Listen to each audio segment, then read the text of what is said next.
may sala pag wala na init ang apoy. Ako ba ikaw o mundong mapanlinlang, hoy? Turo dito, turo doon, sigaw, galit, duda, pero mas malakas pa rin ang katotohanan kaysa sa salita.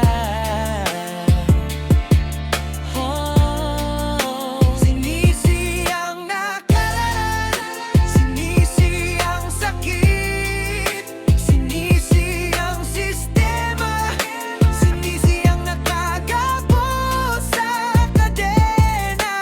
Pero sa tuwing banggit ko ang pangalan mo, ako pa rin ang nasusunang ang apoy.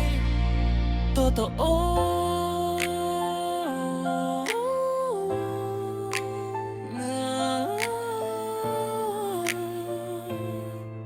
Yeah.